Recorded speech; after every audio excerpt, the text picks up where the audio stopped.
ঘন্টা পেরোতে না পেরোতেই কঠিন প্রতিশোধ নিল ভারত। হ্যাঁ বন্ধুরা, ভারত 5টি টি-20 ম্যাচের সিরিজ খেলতে গিয়েছে জিম্বাবুয়েতে, কিন্তু প্রথম টি-20 ম্যাচটি খুব খারাপভাবে হেরেছিল ভারত।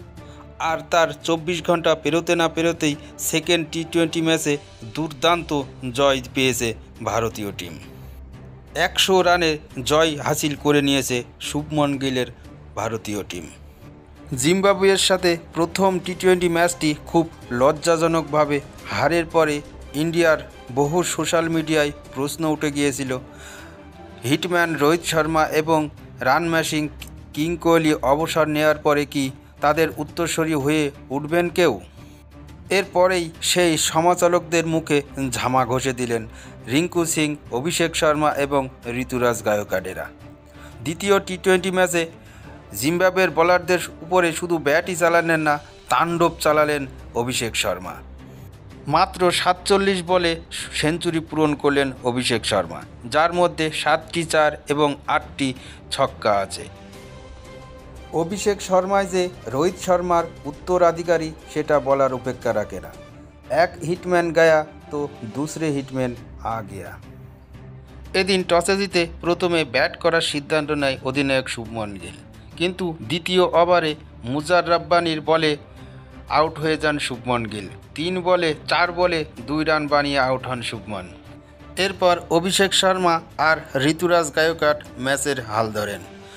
ঋতুরাজ গায়কোয়াড় একটু ধরে খেললেও অভিষেক শর্মা প্রথম থেকেই তাণ্ডব শুরু করে দেন জিম্বাবুয়ের বোলারদের উপর। প্রথম 50 রান পূরণ করেন মাত্র 34 বলে। এরপর বিধ্বংসী রূপ ধারণ করে 13 বলে আর 50 রান পূরণ করেন। টোটাল 47 বলে 100 রান পূরণ করেন অভিষেক শর্মা। এক ওভারে 3 ছক্কা মেরেই 100 রান পূরণ করার পরে 4 ছক্কা মারতে গিয়েই আউট হয়ে যান অভিষেক। এরপর ঋতুরাজ গায়কোয়াড় এবং রিঙ্কু সিং 22 গজ শাসন করেন। ঋতুরাজ গায়কোয়াড় 47 বলে 77 রান করেন এবং রিঙ্কু সিং 22 বলে 48 রানের বিধ্বংসী ইনিংস খেলেন। ভারতের নির্ধারিত 20 ওভারে 2 উইকেট হারিয়ে 234 রান করতে সক্ষম হন। জিম্বাবুয়ে বোলারদের কথা বলতে গেলে তেমন একটা কোনো বোলারই ভারতীয় ব্যাটসম্যানের উপর প্রভাব ফেলতে পারেনি। এই 235 রানের পাহাড় সমান স্কোর তাড়া করতে নেমে প্রথম ওভারেই উইকেট হারায় জিম্বাবুয়ে। মুকেশ কুমারের বলে লং অনের দিকে বিশাল ছক্কা হাঁকাতে যেয়ে আউট হন ওপেনার। এরপর থেকেই লাগাতার উইকেট হারাতে থাকে তারা।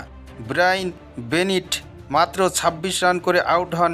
এরপরেই ডায়ন মায়ার্স 0 রান করে আউট হন এবং অধিনায়ক সিকান্দার রাজা 4 বলে 4 রান করে আউট হন।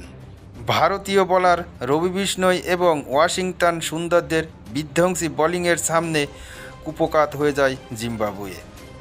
জিম্বাবুয়ে ব্যাটারদের মধ্যে সবচেয়ে বেশি রান করেন ওয়েসলি মাধবীরা। 39 বলে 43 রান করেন তিনি। জিম্বাবুয়ে পুরো 20 ওভারও খেলতে পারে না। 18 ওভার 4 বলে 134 রানে অল আউট হয়ে যায়। 100 রানের বিশাল ব্যবধানে ম্যাচ জিতে নেয় ভারত।